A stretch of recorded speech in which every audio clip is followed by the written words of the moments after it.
Shalom, selamat hari Minggu saudara. Hari ini bertepatan dengan Hari Kasih Sayang atau Valentine's Day. Kalau saudara hari ini beribadah bersama dengan orang-orang yang saudara kasihi, saudara boleh berikan pelukan yang hangat, katakan saya mengasihimu. I love you, wo aini. Puji nama Tuhan. Kita bersyukur sebelum kita dapat saling mengasihi, ada satu pribadi yang luar biasa mengasihi kita dengan kasih yang tanpa syarat, yaitu Yesus Kristus Tuhan kita. Mari sama-sama kita datang, kita bawa hati kita menyembah dan memberikan yang terbaik bagi Dia. Kami mengucap syukur Tuhan untuk hari ini. Kami percaya kalau kami boleh ada sampai dengan hari ini, semua karena kasih-Mu yang besar dalam kehidupan kami. Kami bersyukur Tuhan kami memiliki Allah yang seperti Engkau. Kasih-Mu tidak pernah bersyarat di dalam kehidupan kami Tuhan, bahkan Engkau memberikan kami kehidupan yang kekal. Biarkan pagi hari ini kami datang Tuhan, kami bawa tubuh, jiwa, dan roh kami yang terbaik untuk kami menyembah dan memuji Engkau. Biarkan hidup kami boleh menjadi persembahan yang berkenan di hadapan-Mu. Kami membuka ibadah kami hanya di dalam satu nama, Tuhan Yesus Kristus. Biarkan Engkau sendiri yang beracara lewat ibadah pada pagi hari ini Tuhan. Terima kasih Tuhan, haleluya, amin.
terpujilah nama Yesus, terpujilah nama Yesus, terpujilah nama Yesus.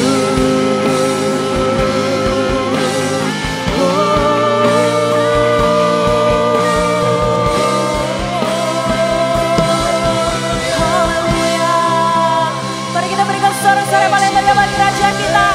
Terpujilah namamu Tuhan. Siapa puji Tuhan bersama kita berkata amin. Haleluya. Kami aman bersamamu Tuhan, sebab kami tahu Engkau Allah yang setia bagi hidup kami. Haleluya.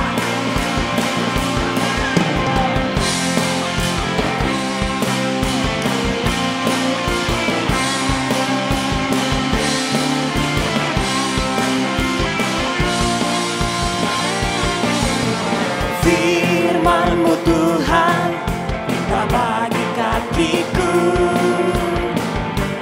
Janji-Mu terang bagi jalan-jalanku. Kebenaran-Mu menuntunku setiap hari. Ku menantikan-Mu, beri kekuatan baru. Ku kan terbang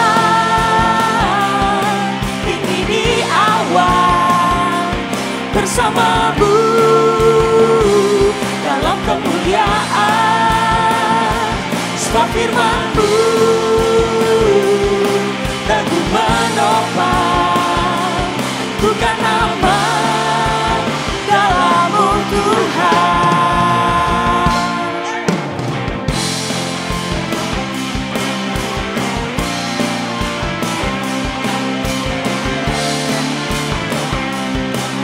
Bersama kita katakan firman-Mu Tuhan. Firman-Mu Tuhan, kita bagi kakiku. Janji-Mu terang bagi jalan-jalanku. Kebenaran-Mu menuntunku setiap hari. Sungguh kami menantikan Engkau Tuhan. Ku menantikan-Mu, beri kekuatan baru. Bukan terbang tinggi di awan, bersama-Mu dalam kemuliaan, sebab firman-Mu teguh menopang. Bukan aman dalam-Mu Tuhan. Jalan-Mu di atas jalan-jalanku, rancangan-Mu melebihi rancanganku. Firman-Mu sungguh telah membebaskanku, berjalan lebih tinggi, berjalan bersama-Mu. Ku kan terbang tinggi di awan, bersama-Mu dalam kemuliaan, sebab firman-Mu teguh menopang. Bukan nama Di dalam siapa saudara? dalam-Mu Tuhan. Bukan terbang tinggi di awan, bersama-Mu dalam kemuliaan, sebab firman-Mu teguh menopang. Bukan aman dalam-Mu Tuhan. Katakan dengan iman-Mu. Bukan aman dalam-Mu Tuhan. Bukan aman. Bukan aman dalam-Mu Tuhan.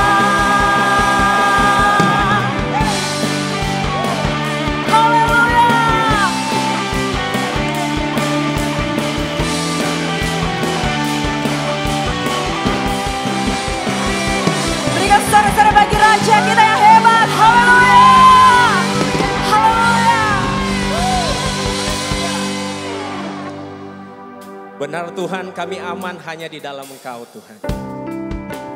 Hanya di dalam Engkau kami tenang. Kami tidak perlu takut. Firman-Mu yang menjadikan kami aman di dalam Engkau Tuhan. Terima kasih, kami menyembah-Mu Tuhan. Oh, yes Lord. Under your grace, your mercy amazes me. Under your wings, your shadow covers me. Your promise of love, where my heart is safely undone.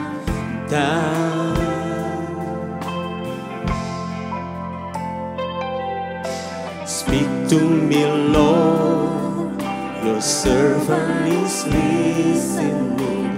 Over the noise, I hear you whispering. My hope has come, and my heart is safely undone.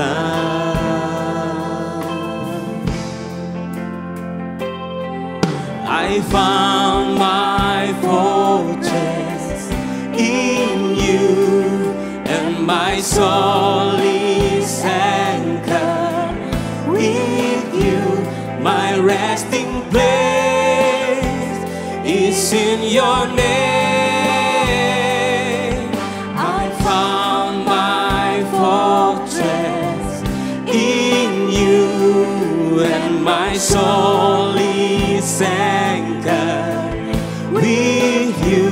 My resting place is in your name, forever safe.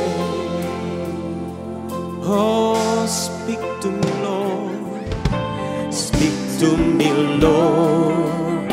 Your servant is listening. Over the noise, I hear you whispering. My hope has come, and my heart is safely undone. Oh, I found my fortress in you, and my soul is anchored. Yes, Lord, with you, Lord, my resting place. I found my fortress in you, and my soul is anchored with you. My resting place is in your name, forever safe. Oh, forever safe, forever safe, forever safe. We worship you, oh, forever safe, oh God. Kami aman di dalam-Mu, kami aman di dalam-Mu, Tuhan. Mari sembah Dia, mari angkat suaramu kepada Tuhan.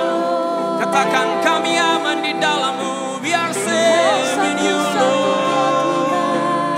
Kau tak pernah tinggalkan, Kau tak pernah biarkan kami, Tuhan.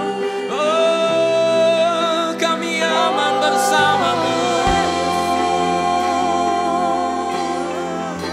Kami aman, Tuhan, karena firman-Mu, karena kebenaran-Mu, karena firman-Mu yang menjamin kami, karena firman-Mu yang menjamin kami, kami aman, Tuhan. Oh, hallelujah. Worship you.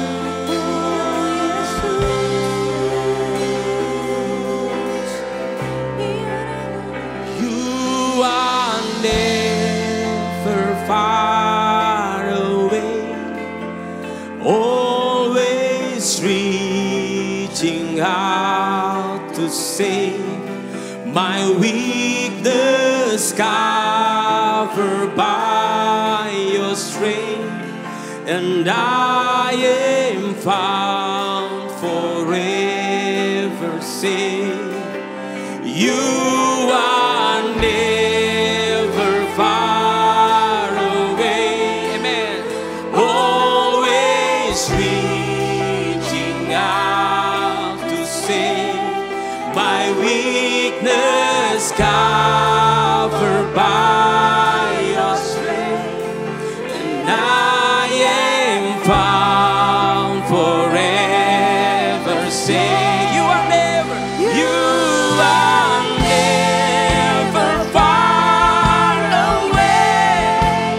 Always, you are always reaching out to save my weakness covered by your strength, and I am found forever safe.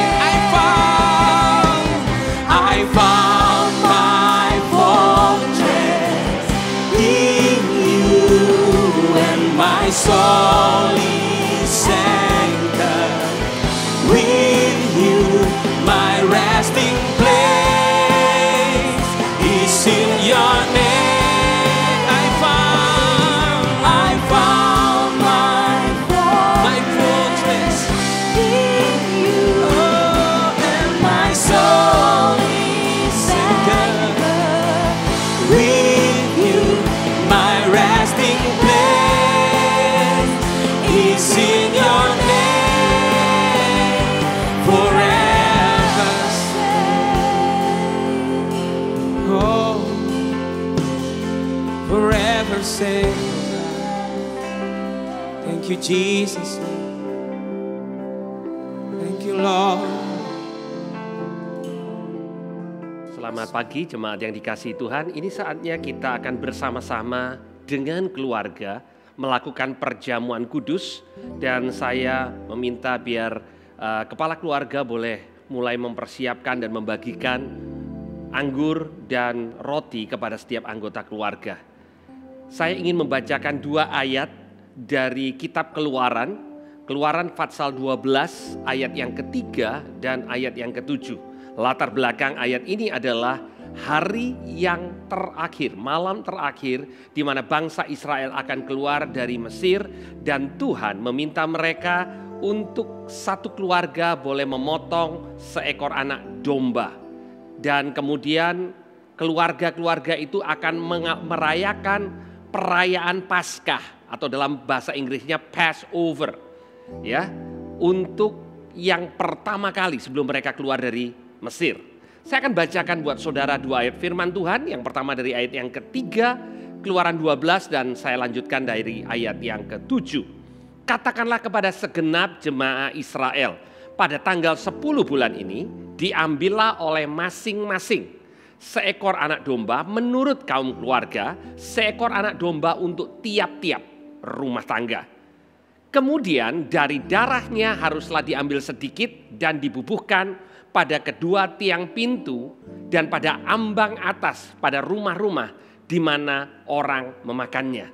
Saudara, pada hari itu Tuhan memerintahkan kepada semua orang Israel untuk memercikkan darah, ya, yang ada, yang dibubuhkan di kedua tiang pintu dan ambang atas. Dan setiap kali orang Israel melakukan hal itu, mereka mengingat akan apa yang Tuhan lakukan buat mereka di malam terakhir di Mesir. Dan kita tahu pada malam itu, maka semua anak sulung orang Mesir mati, kecuali anak sulung orang Israel di mana ada tanda darah itu. Sebagian dari saudara hari ini merayakan Imlek.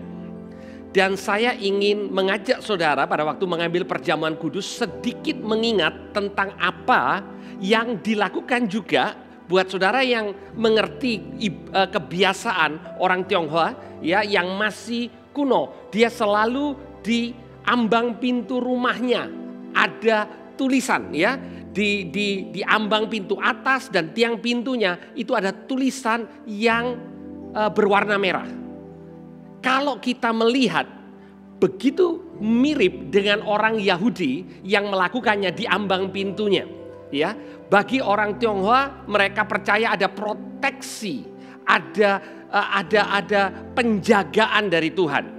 Persis seperti apa yang diperintahkan Tuhan kepada orang Israel. Karena sesungguhnya kita percaya bahwa Tuhan sudah memberikan perintahnya. Tuhan sudah berbicara kepada orang-orang Yahudi pada zaman Musa. Dan itu menjadi sesuatu yang di-pick up, yang diambil juga oleh orang-orang Tionghoa. Dan melakukannya dengan pengertian yang terbatas. Tapi buat kita yang ada di dalam Tuhan, terlepas saudara merayakan Imlek atau tidak, maka kita percaya bahwa karena darah anak domba itu, maka kita diproteksi, maka kita diselamatkan. Mari kita mengangkat roti ini. Tuhan, kami mengucap syukur untuk tubuh yang dipecahkan buat kami. Terima kasih Tuhan untuk apa yang Kau sudah lakukan buat gerejamu, buat kami yang percaya. Kami tidak binasa, kami diproteksi oleh darah anak domba dan oleh tubuh yang dipecahkan oleh penderitaan-Mu di atas kayu salib. Saat ini kami mendapatkan hak sebagai anak-anak Allah. Mari kita makan bersama-sama mengakui tubuh yang sudah dipecahkan buat kita di dalam nama Tuhan Yesus. Mari kita makan.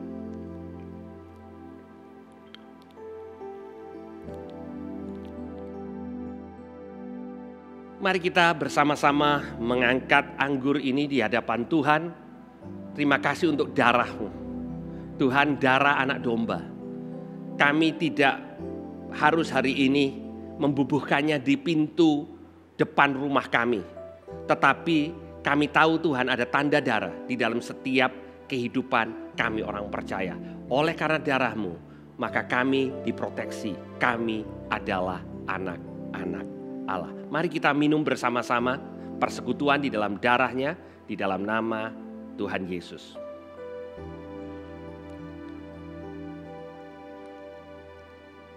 Tuhan, terima kasih untuk persekutuan di dalam tubuh dan darah-Mu.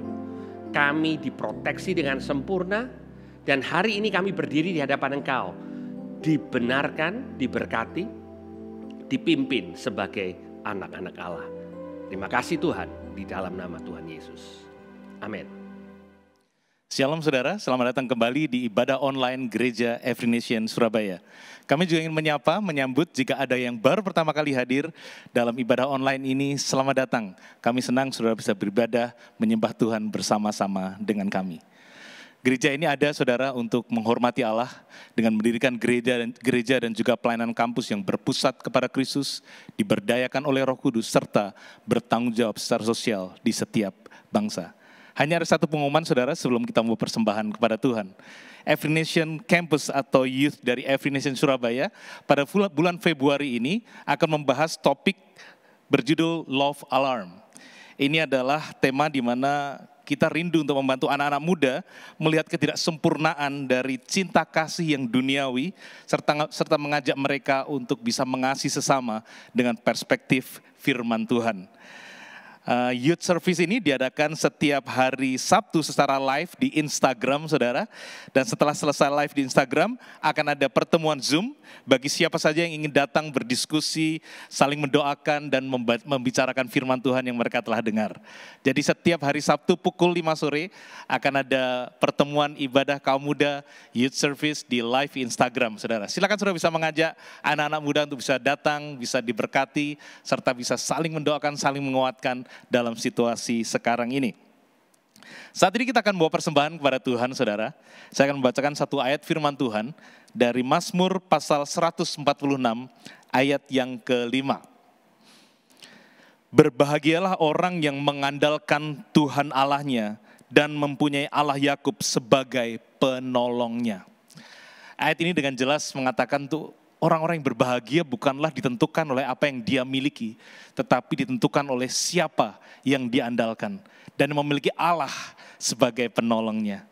Saat kita membawa persembahan pada hari ini, mari kita mengatakan, Tuhan, aku mau mengandalkan Engkau dalam pekerjaanku, dalam keuanganku, dalam kesehatanku, dalam hubungan-hubunganku, dalam aku melewati waktu pandemi ini, aku mau mengandalkan Engkau. Karena berbahagialah orang yang mengandalkan Tuhan serta mempunyai Allah sebagai penolongnya. Mari kita berdoa. Bapa, kami bersyukur, kami boleh diingatkan untuk kami mengandalkan Engkau. Bahkan secara lebih khusus kami berdoa untuk setiap kami yang bekerja, setiap kami yang melewati waktu yang sulit barangkali dalam situasi pandemi ini. Ajar kami terus mengandalkan Engkau. Kami tidak mau mengandalkan kekuatan kami tidak mau mengandalkan kebijakan dari pemerintah dalam waktu-waktu ini. Tapi ajar kami terus mengandalkan Engkau. Karena Engkau mengatakan diberkatilah, berbahagialah orang yang mengandalkan Tuhan. Biar persembahan inilah sebuah pernyataan bahwa kami menjadi orang yang mengandalkan Engkau. Terima kasih Tuhan, biar persembahan ini boleh menyenangkan hati Tuhan.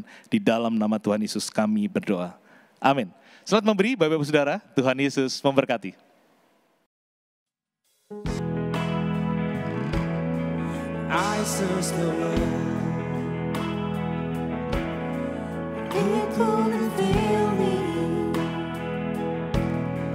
Dance empty praise, treasures that fade, never enough.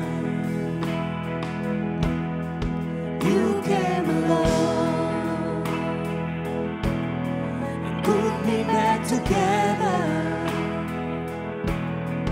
Every desire is now satisfied. Here is your love. Oh, there's nothing better than you. There is nothing better than you, Lord. There's nothing, nothing is better than you. Nothing better than you. There is nothing better than you, Lord. There's nothing, nothing is better than you. I'm not afraid. Show you my weakness, failures and flaws. In the mall, you still be friend. God of the mountain, God of the valley. There's not a place mercy and grace won't find again. Oh, there's nothing better than you. There is nothing better than you, Lord. There's nothing, nothing is better than you. Oh, there's nothing better than you. There is nothing better than you, Lord. There's nothing, nothing is better than you.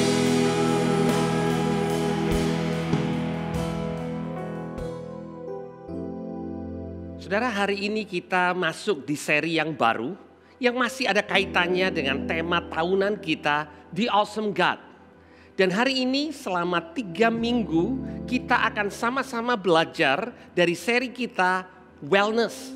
Artinya keadaan di mana kita sehat, utuh, penuh. Nah saudara, di dalam 3 Yohanes pasal yang pertama ayat yang kedua. 3 Yohanes pasal yang pertama ayat yang kedua, Yohanes mengatakan, saudaraku yang kekasih, aku berdoa semoga engkau baik-baik dan sehat-sehat saja dalam segala sesuatu, sama seperti jiwamu baik-baik saja. Saudara, dengan kata lain Yohanes ingin mengatakan kepada kita orang percaya, kalau jiwa kita sehat, maka tubuh kita dan keadaan kita semuanya akan sehat. Dimulai dengan jiwa saudara dan itu akan mengefek semua bagian dalam kehidupan kita. Dan hari ini tema kita adalah whom do you listen to? Atau terjemahan bahasa Indonesianya adalah siapa yang engkau dengar. Tahukah saudara bahwa apa yang kita dengar, kepada siapa kita mendengar, itu menentukan arah hidup kita. Menentukan kesehatan jiwa kita. Orang yang hidupnya selalu tune in atau selalu mendengarkan berita-berita yang mencemaskan akan menjadi cemas, jiwanya tidak akan sehat. Dan hari ini begitu banyak sumber berita di mana kita tanpa sadar menaruh telinga kita untuk mendengar. Berita itu mungkin bukan hoax, berita itu mungkin bukan berita bohong. Tetapi saudara, berita yang berasal dari sumber yang salah akan mempengaruhi jiwa kita. Kita bisa merasa takut, kita bisa merasa gentar, kita bisa kehilangan semangat pada waktu kita mendengar dari sumber yang salah. Nah, pertama-tama saudara, pertanyaannya adalah kapan kita mulai mengenal ketakutan? Saya ingin mengajak saudara untuk melihat sedikit di kitab Kejadian bagaimana manusia mulai takut dalam hidupnya. Dalam Kejadian pasal yang ketiga, mulai dari ayat yang 9, saya bacakan, tetapi Tuhan Allah memanggil manusia itu dan berfirman kepadanya, "Di manakah engkau?" Ia menjawab, "Ketika aku mendengar bahwa engkau ada di dalam taman ini, aku menjadi takut karena aku telanjang. Sebab itu aku bersembunyi." Saudara, setelah manusia mulai bergaul dengan si jahat, dengan si iblis dalam bentuk ular, dan saudara mereka jatuh dalam dosa, maka mereka mengenal ketakutan. Mereka mulai bersekutu dengan suara yang salah dan mereka mengenal yang namanya takut. Dan bahkan apa yang seharusnya membawa sukacita buat mereka, yaitu pada waktu Tuhan mengunjungi mereka, pada waktu Tuhan datang kepada mereka. Dikatakan ketika aku mendengar bahwa engkau ada dalam taman ini, kata Adam, aku menjadi takut. Dan di ayat 11, pertanyaan yang Tuhan tanyakan kepada Adam, siapakah yang memberitahukan padamu bahwa engkau telanjang? Nah saudara, pertanyaan yang sama Tuhan juga tanyakan kepada kita. Siapa yang memberitahukan kepadamu? Siapa yang punya otoritas untuk memberitahu kepada engkau tentang masa depanmu? Pada waktu manusia jatuh dalam dosa, manusia makan buah dari pengetahuan baik dan jahat. Artinya, manusia tahu apa yang baik, manusia tahu apa yang jahat. Tetapi pengetahuan itu bisa membuat manusia takut. Karena manusia tidak mendengar dari sumber kehidupan, tapi manusia mendengar dari sumber yang salah. Pertanyaannya hari ini untuk kita semuanya, siapa yang memberitahukan kepadamu tentang masa depanmu? Siapa yang memberitahukan kepadamu tentang apa yang akan terjadi dalam hidupmu? Siapa yang pegang otoritas tentang hidupmu? Apa yang engkau dengar? Dan hari ini saya akan mengajak saudara untuk bersama-sama melihat ayat-ayat firman Tuhan dari Lukas pasal yang ke-9. Lukas pasal yang ke-9 berbicara tentang bagaimana murid-muridnya mendengar tentang siapa Tuhannya, siapa Yesus, dan bagaimana apa yang mereka dengar mempengaruhi bagaimana cara mereka mendengar dari Tuhan.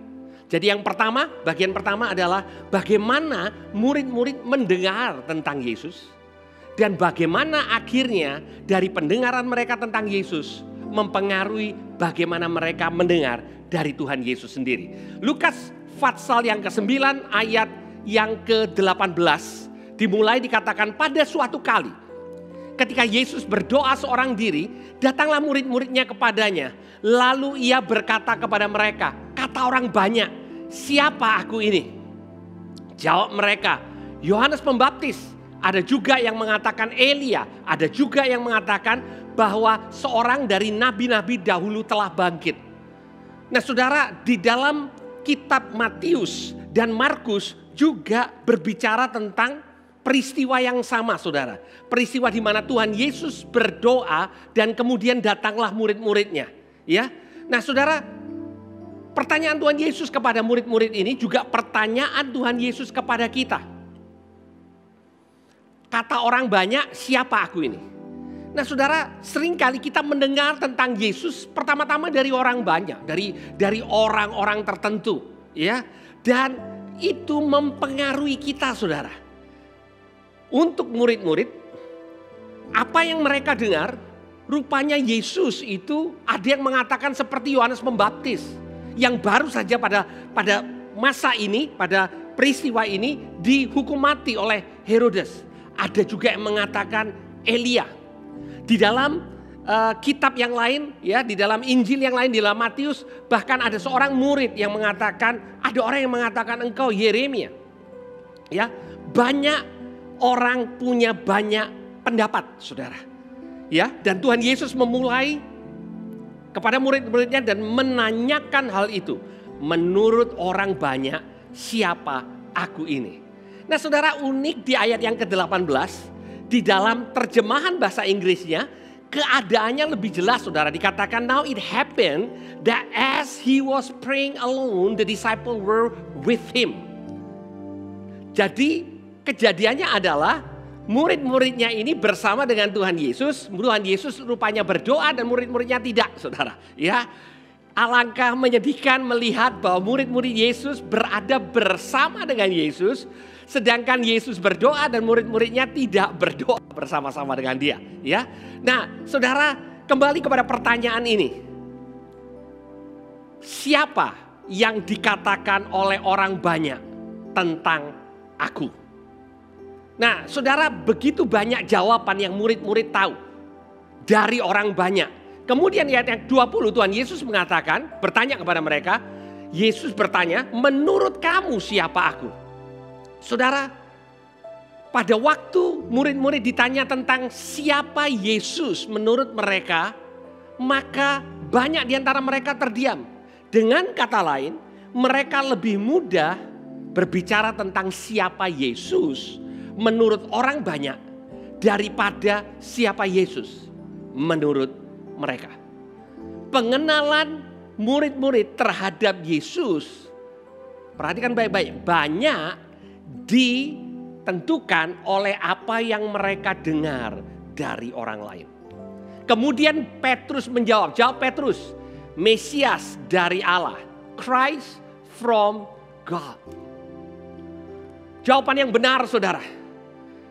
Luar biasa, Petrus menjawab jawaban yang benar. Dia mengatakan engkau ini Mesias. Kemudian Tuhan Yesus mulai berbicara tentang Mesias itu sendiri. Petrus punya jawaban yang benar, tetapi Petrus tidak punya pengertian yang benar tentang apa yang dia jawab. Tuhan Yesus mulai menerangkan tentang Mesias yang harus banyak menderita, ditolak, dibunuh, dan kemudian bangkit di hari yang ketiga. Kemudian Tuhan Yesus juga mulai berbicara kepada mereka tentang bagaimana mengikut si Mesias ini. Semua yang mau mengikut aku, kata Tuhan Yesus, harus menyangkal diri, memikul salib dan mengikut aku. Dan Tuhan Yesus juga bicara tentang mendapatkan seluruh dunia. Tidak ada gunanya kalau orang mendapatkan seluruh dunia tapi kehilangan nyawanya atau kehilangan hidupnya. Tuhan Yesus mulai bicara kepada murid-muridnya bahwa mengikuti Mesias yang tadi Petrus katakan engkau adalah Mesias, bukan mengikuti Mesias yang akan memerintah sebagai raja dan akan mengalahkan orang-orang Romawi, akan menggusur atau akan mengusir penjajahan. Tapi berbicara tentang Mesias yang akan mengusir atau mengalahkan kejahatan, dosa, dan mengalahkan iblis. Dan bagian daripada mengikut Yesus bukan menjadi orang yang paling terkenal, bukan menjadi orang yang mendapatkan seluruh dunia, tapi justru orang yang rela kehilangan apa yang dia miliki. Dan Tuhan Yesus mengatakan, kalau kamu sungguh-sungguh mau mengikut aku dan mengetahui siapa aku yang benar, maka engkau akan menyangkal dirimu, memikul salibmu, baru mengikut aku. Buat orang-orang Yahudi pada waktu itu, mereka biasa melihat orang yang memikul salib. Memikul salib artinya pada waktu salib itu dipikul, maka orang itu tidak akan berhenti memikul salibnya sampai dia berada di tempat penyaliban dan dia dibunuh, disalibkan dan mati. Dan Tuhan Yesus memberikan gambaran tentang harga untuk mengikut Dia. Pada waktu murid-murid berbicara tentang siapa Yesus, maka Yesus memperkenalkan diri bahwa Mesias yang mereka ikuti adalah Mesias yang akan disalibkan.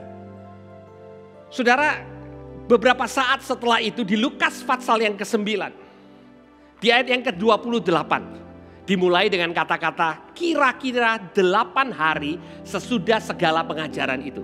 Setelah Tuhan Yesus berbicara kepada murid-muridnya tentang siapa Dia.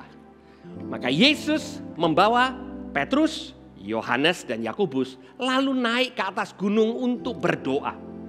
Ketika ia sedang berdoa, rupa wajahnya berubah dan pakaiannya menjadi putih berkilau-kilauan. Dan tampaklah 2 orang berbicara dengan dia, yaitu Musa dan Elia. Keduanya menampakkan diri dalam kemuliaan dan berbicara tentang tujuan kepergiannya yang akan digenapinya di Yerusalem. Sementara itu Petrus dan teman-temannya telah tertidur. Dan ketika mereka terbangun, mereka melihat Yesus di dalam kemuliaannya. Dan kedua orang yang berdiri di dekatnya itu. Saudara bayangkan, saudara. Tuhan Yesus mengajak 3 muridnya, Yakobus, Yohanes dan Petrus, untuk pergi ke satu gunung. Tidak disebutkan gunung apa. Dan pada waktu mereka ada di gunung itu, maka Elia dan Musa muncul. Nah saudara, ini adalah orang-orang yang sangat-sangat dikagumi buat orang-orang Yahudi. Musa dan Elia itu ibaratnya untuk orang Yahudi tokoh yang paling melegenda, saudara. Musa mewakili hukum, ya, karena Musa yang menurunkan hukum Taurat. Dan kemudian Elia mewakili nabi-nabi yang ada. Dan kalau saudara membaca di dalam kitab Injil maupun di dalam Perjanjian Lama, seringkali kita mendengar kitab-kitab hukum dan para nabi. Kitab-kitab hukum dan para nabi.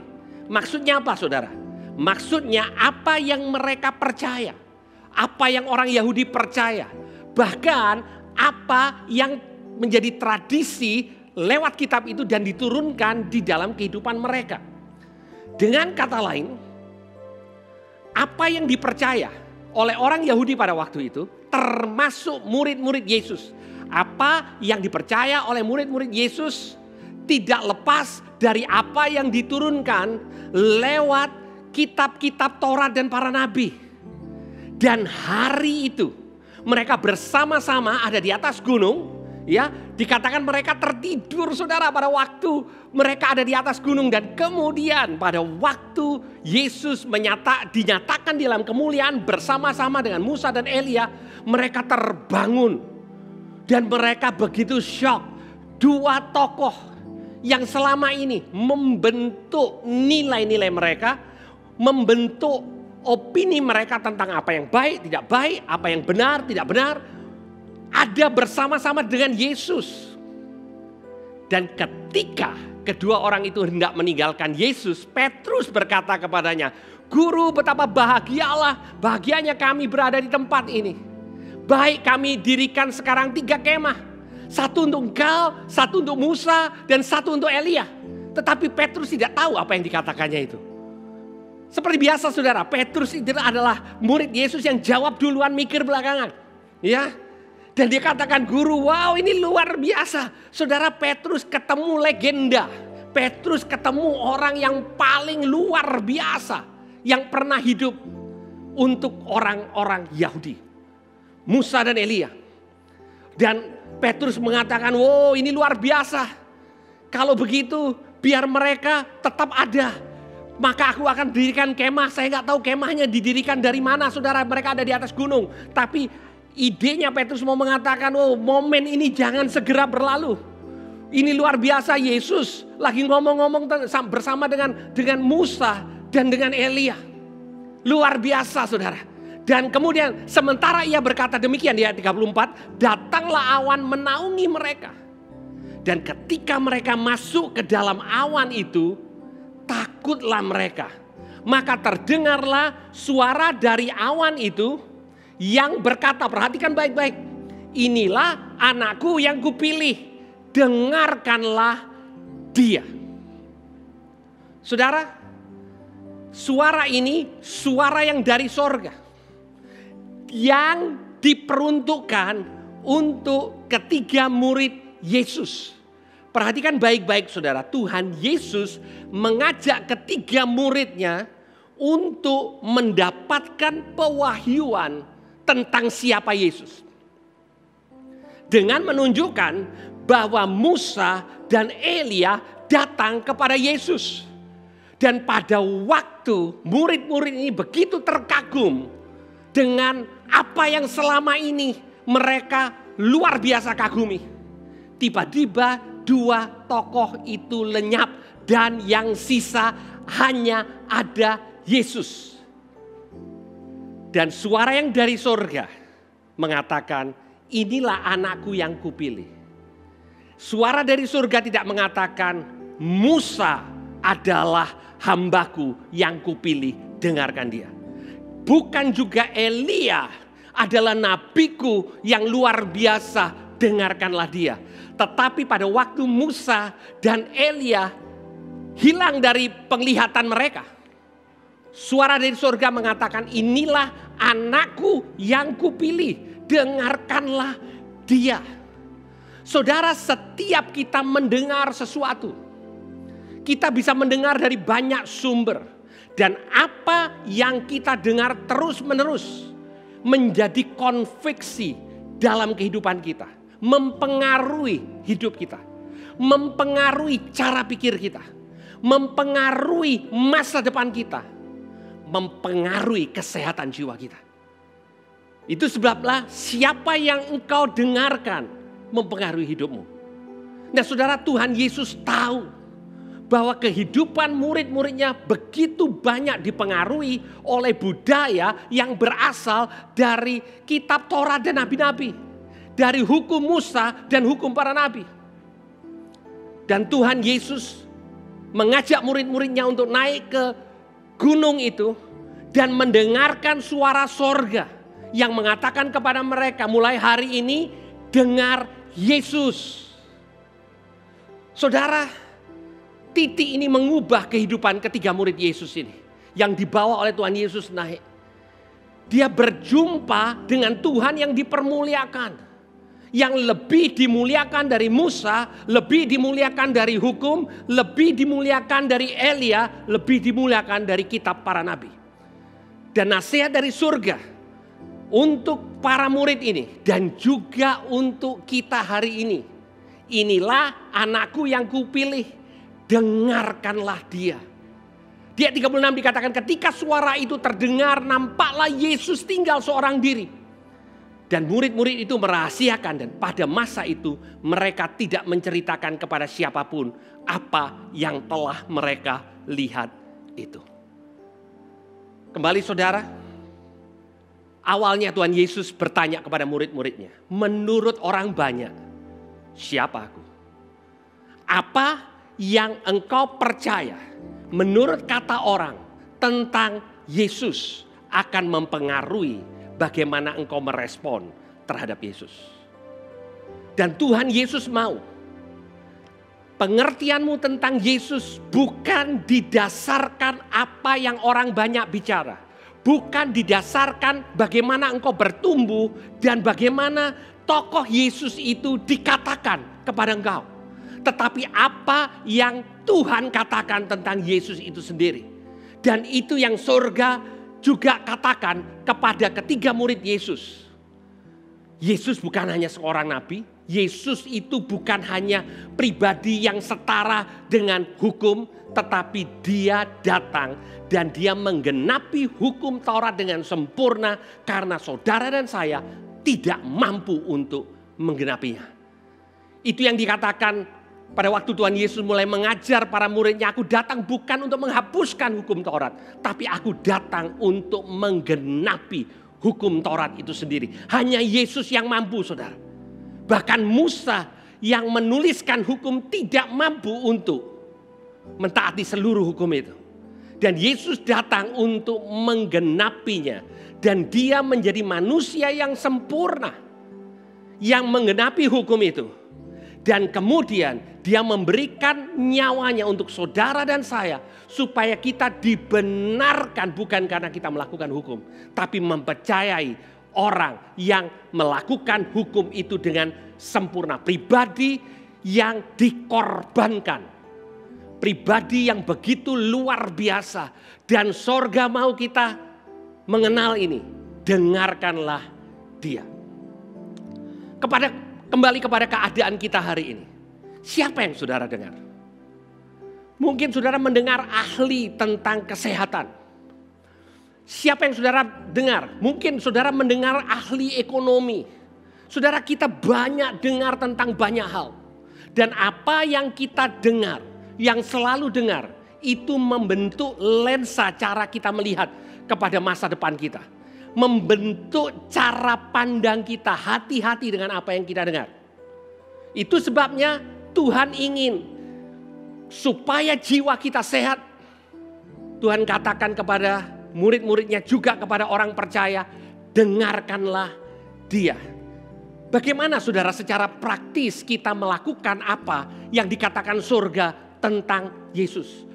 Buat saya artinya setiap hari saya menyediakan waktu untuk mendengar kebenaran firman Tuhan lewat membaca firman tiap hari. Saudara, karena begitu banyak yang kita baca. Saudara, ada orang-orang yang mengatakan generasi pada saat ini tidak suka membaca. Saya kurang setuju, saudara. Sebenarnya generasi saat ini banyak membaca. Cuman masalahnya bukan membaca buku, tetapi membaca artikel-artikel yang lebih singkat. Dan membaca pendapat-pendapat dari begitu banyak ahli yang ada di seluruh dunia.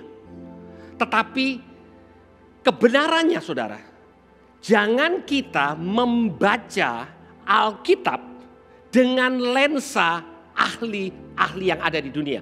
Jangan kita membaca Alkitab dengan lensa ahli ekonomi. Jangan kita membaca Alkitab dari lensa ahli kesehatan.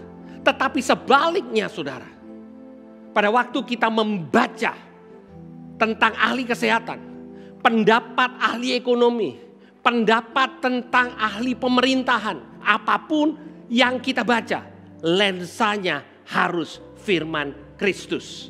Lensanya harus pribadi yang bisa menolong kita, menyehatkan jiwa kita. Saya ingin menutup dengan satu ayat di Roma pasal yang ke-10, ayat yang ke-17. Jadi iman timbul dari pendengaran, dan pendengaran oleh firman Kristus. Jadi iman timbul dari pendengaran, dan pendengaran oleh firman Kristus. Saudara, orang banyak bisa mengatakan banyak hal. Dunia penuh dengan suara. Tetapi suara yang mana yang saudara mau dengar? Suara yang mana yang menjadi fokus kehidupan kita hari-hari ini? Saya mendorong saudara untuk mengambil waktu setiap hari, memulai harimu dengan mendengar firman Kristus. Iman hanya timbul dari pendengaran, dan pendengaran oleh firman Kristus.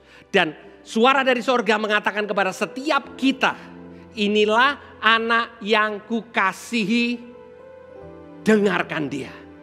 Saudara, pada waktu saudara mendengar dia, setiap waktu mengisi hatimu, setiap waktu dengan firman Tuhan, saudara bisa mendengar yang lain. Tetapi saudara akan melihat selalu ada filter yang membuat jiwa saudara tetap aman. Karena saudara memfilter apa yang saudara baca, apa yang saudara dengar lewat filter firman Tuhan. Dan saudara, hari-hari ini begitu banyak masih yang saudara akan dengar. Terus menerus saudara akan dibombardir dengan berita-berita tentang apa yang terjadi. Saudara mungkin juga mendengar tentang apa yang menjadi nasihat orang-orang yang lebih dahulu dari saudara. Budaya saudara. Tapi biar firman Kristus menjadi core, menjadi dasar dari apa yang kita percaya. Mari kita berdoa. Tuhan, kami mengucap syukur Tuhan. Biar pengenalan kami akan Kristus bertumbuh melewati keadaan. Dan keadaan tidak membuat kami punya perspektif yang salah tentang Engkau. Tuhan, biar firman Tuhan pada hari ini mengingatkan kepada kita. Kepada kami anak-anak-Mu Tuhan. Untuk mempercayai Engkau dengan benar.